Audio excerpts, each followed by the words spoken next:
Joining us now, CNN chief data analyst Harry Enten. Harry, we're talking about tariffs here. You're just hearing that conversation. Has Trump push for tariffs been successful in the minds of the American people?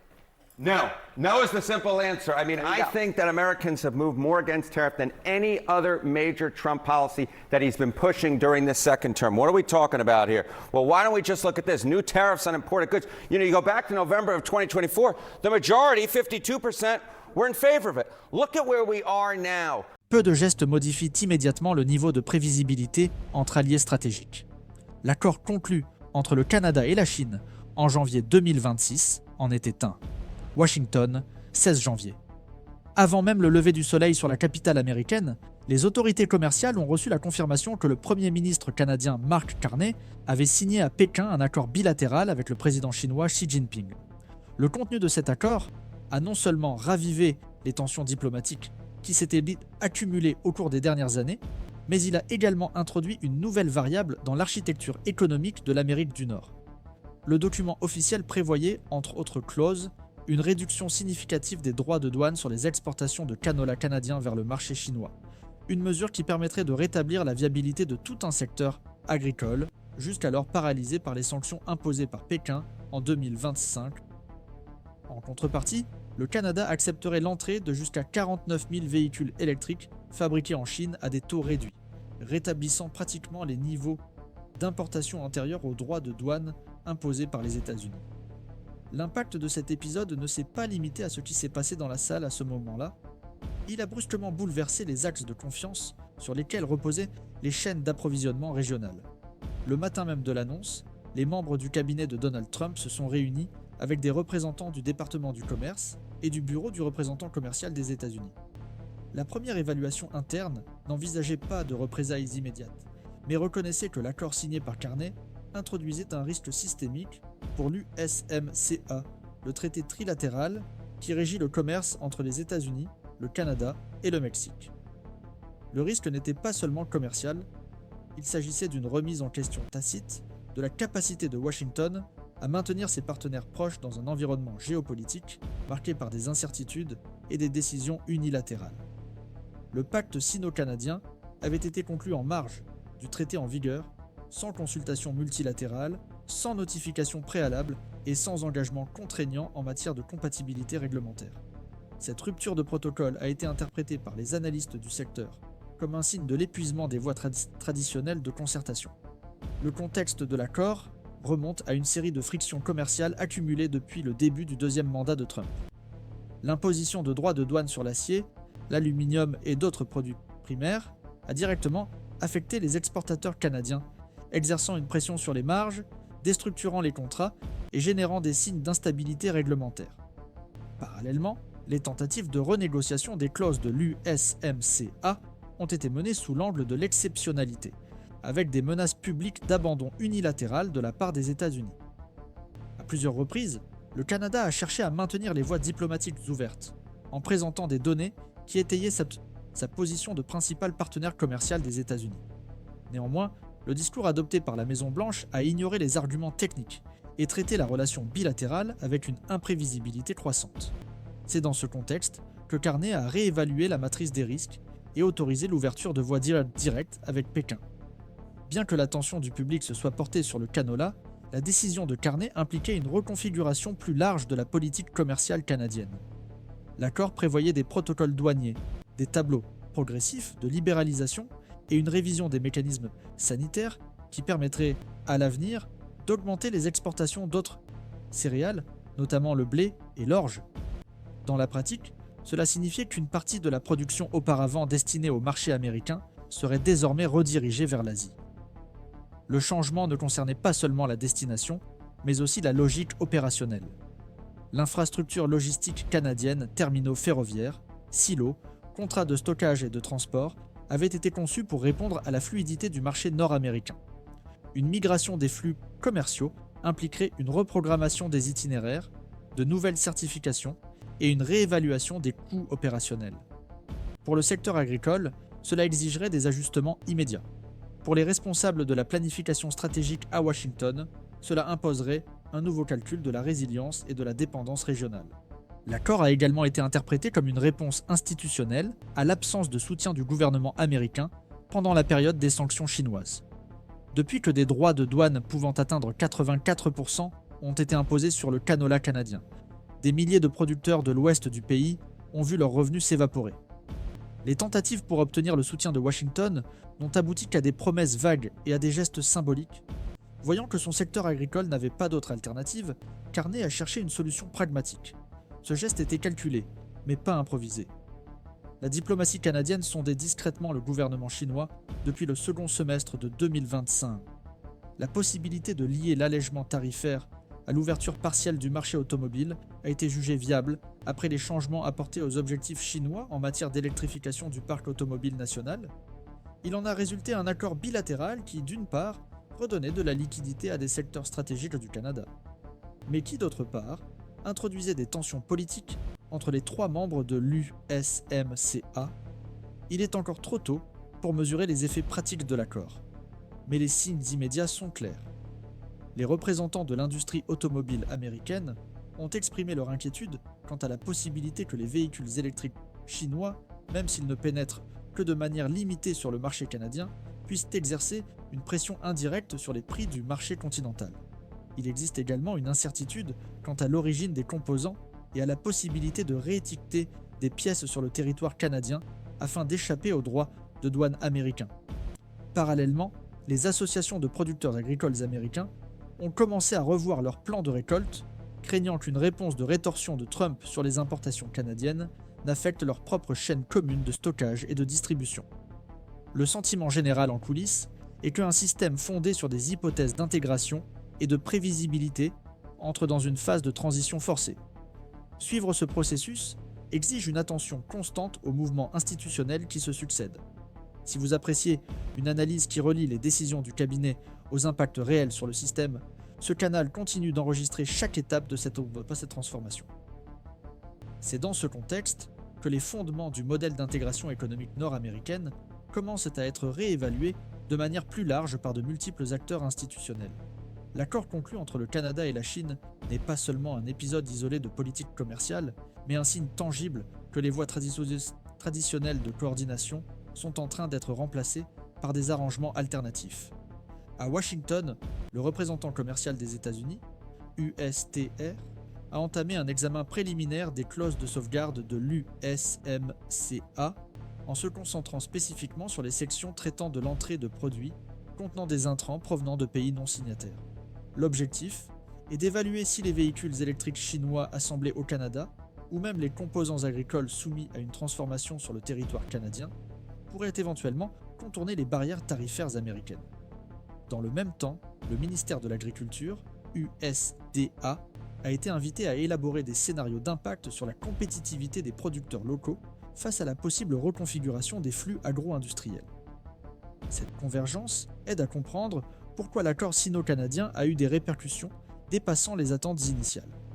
Les chaînes de production de la région fonctionnent avec une forte interdépendance, non seulement physique, mais aussi réglementaire. Un camion chargé de blé canadien peut traverser la frontière en quelques minutes, décharger dans un moulin américain, revenir avec des engrais et répéter le trajet en cycle continu. Ce niveau d'efficacité dépend d'un cadre juridique commun, construit au fil des décennies, qui comprend des normes phytosanitaires harmonisées, des règles d'origine convenues et des mécanismes d'arbitrage binational. Toute modification unilatérale de l'un des maillons affecte la stabilité de l'ensemble du système. L'introduction d'une variable externe, en l'occurrence la Chine, transforme l'équation. Les autorités douanières américaines ont commencé à envisager un suivi plus strict de l'origine des produits, ce qui entraînerait une augmentation des coûts et des retards opérationnels. À partir de là, la discussion ne porte plus uniquement sur les tarifs douaniers, mais inclut également des concepts plus larges de fiabilité institutionnelle. Le Mexique, troisième signataire de l'USMCA, suit avec prudence l'évolution de la situation. Le gouvernement mexicain, par l'intermédiaire du ministère de l'Économie, a entamé des consultations internes sur les impacts possibles de l'accord sino-canadien sur ses propres flux d'exportation. La préoccupation est double. D'une part, le risque de détournement des échanges commerciaux, c'est-à-dire que des produits qui étaient auparavant exportés via le Canada concurrencent désormais les produits mexicains sur des marchés stratégiques. D'autre part, la possibilité que les États-Unis modifient unilatéralement les termes du traité en réaction à la décision canadienne, la clause de révision obligatoire de l'USMCA, prévue pour juillet, prend une nouvelle importance. Conçue comme un instrument de mise à jour technique, elle est désormais considérée comme un sujet de discorde. Dans le secteur privé, les entreprises du secteur automobile ont entamé des réévaluations stratégiques. Les constructeurs automobiles opérant en Amérique du Nord dépendent d'un écosystème hautement synchronisé dans lequel les composants traversent plusieurs fois les frontières avant l'assemblage final. L'introduction de véhicules électriques chinois sur le marché canadien soulève des doutes quant à la viabilité future de cette architecture. La crainte est que, face au manque de prévisibilité, les investisseurs choisissent de déplacer leur centre de production vers des environnements plus stables, réduisant ainsi le degré d'intégration continentale. Dans le secteur agricole, les coopératives américaines ont exprimé leur inquiétude quant à d'éventuelles représailles tarifaires qui affecteraient toujours les produits partagés dans la chaîne logistique tels que les engrais, les semences et les machines. L'effet domino d'un réalignement commercial avec la Chine tend à dépasser les frontières du secteur céréalier et à toucher l'ensemble du système. Ce mouvement de reconfiguration s'accompagne d'un repositionnement diplomatique plus large. En signant un accord bilatéral avec la Chine, le Canada envoie un message indirect non seulement à Washington, mais aussi à d'autres partenaires commerciaux. L'Union européenne, qui négocie actuellement un accord avec le Mercosur, observe avec intérêt les signes de fragmentation de la cohésion américaine. L'Inde et le Japon, quant à eux, évaluent des alternatives de diversification commerciale qui réduisent leur dépendance à l'égard des décisions imprévisibles de la Maison-Blanche. Ce scénario alimente le sentiment que le leadership américain dans le système commercial multilatéral est remis en question, non pas par une confrontation ouverte, mais par un affaiblissement progressif. Au niveau interne, le Congrès américain a commencé à manifester son inquiétude.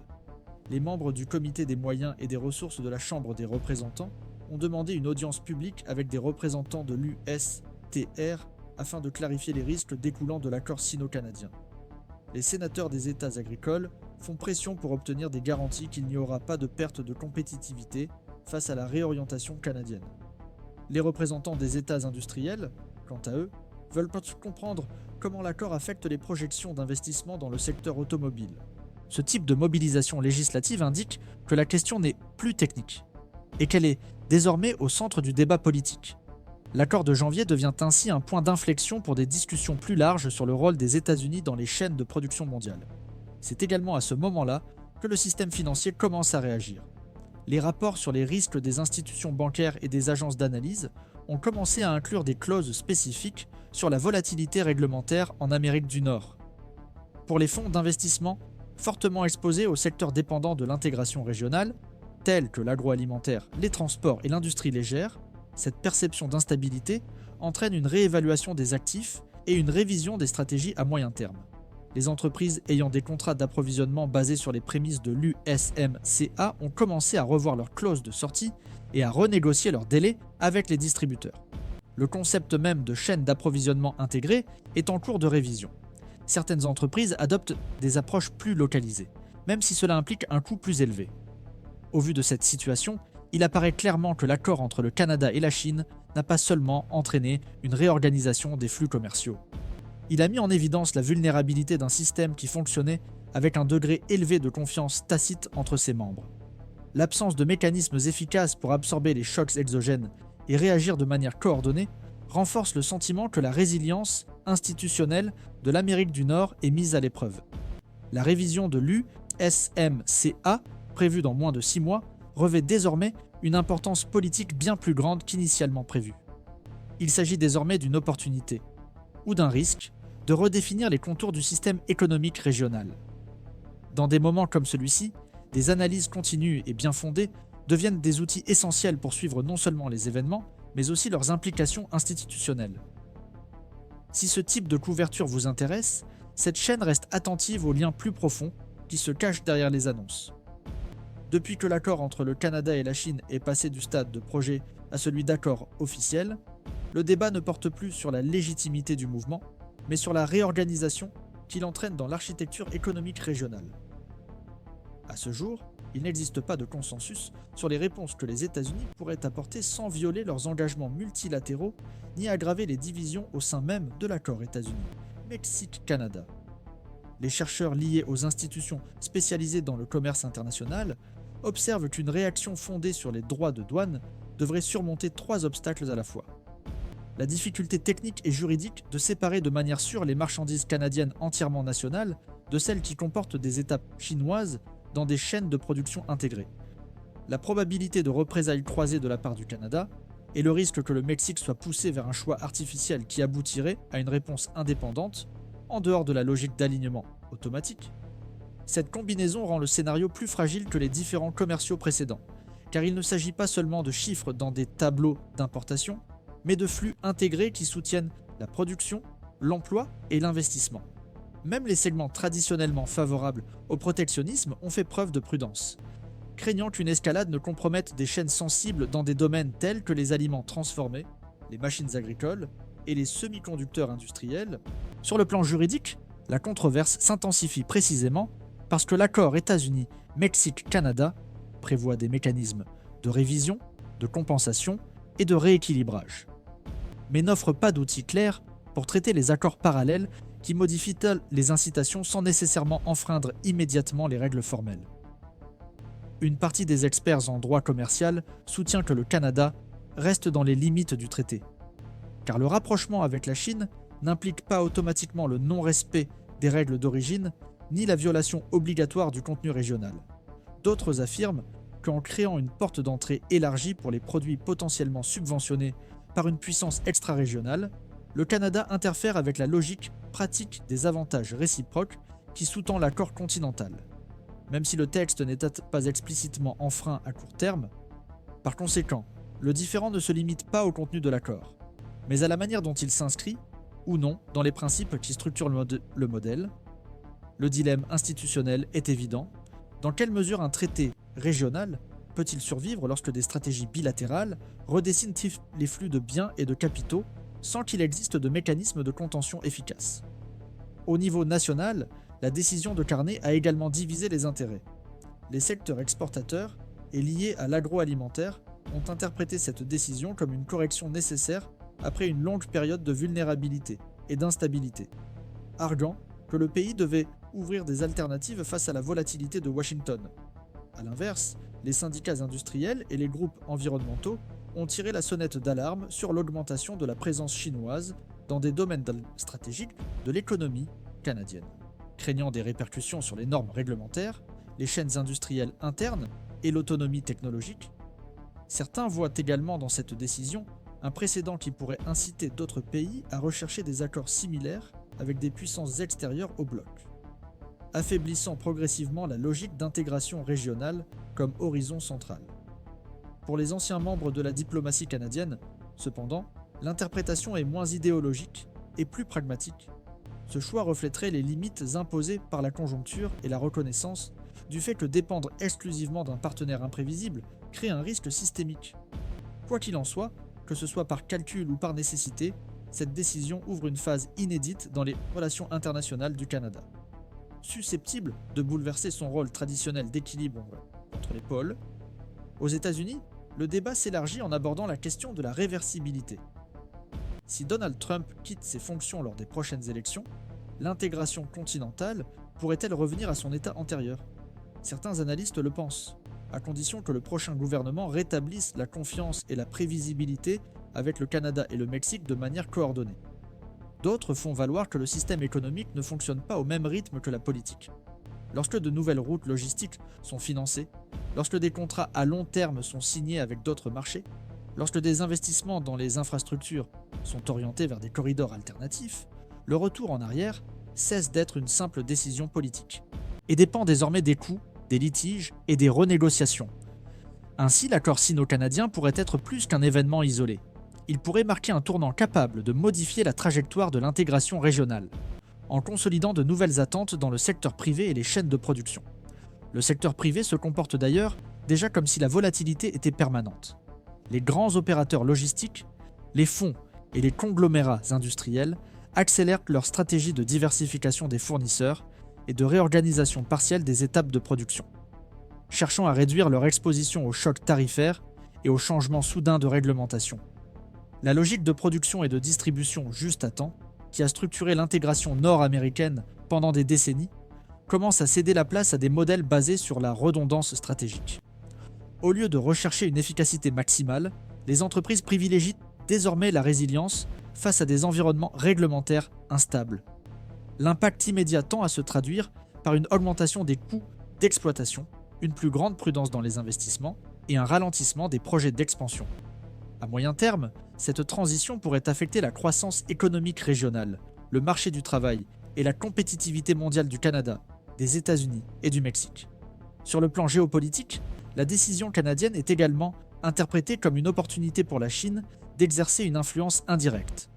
Même si l'accord ne comporte pas d'engagements politiques explicites ni d'obligations stratégiques formalisées, la simple réouverture des canaux économiques dans des secteurs sensibles tels que l'alimentation, le transport et la logistique offre à Pékin un rôle d'alternative concrète face à l'incertitude générée par Washington.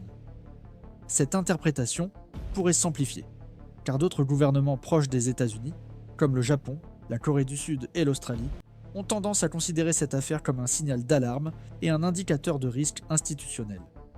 Le discours de Donald Trump, axé sur la souveraineté tarifaire et la réindustrialisation par la pression, est désormais confronté à des évaluations qui soulignent les coûts à moyen terme. Érosion de la confiance, fragmentation de la production et réduction progressive de la capacité d'influence mondiale. En fin de compte, cet épisode met en évidence une tension qui reste sans solution définitive. Entre la politique intérieure et les engagements multilatéraux, pour Donald Trump, les tarifs douaniers et le durcissement des négociations sont des outils de mobilisation nationale, qui ont un retour électoral. Pour les partenaires commerciaux, ces mêmes outils représentent une instabilité institutionnelle, qui exige des réponses structurelles et pas seulement des ajustements ponctuels.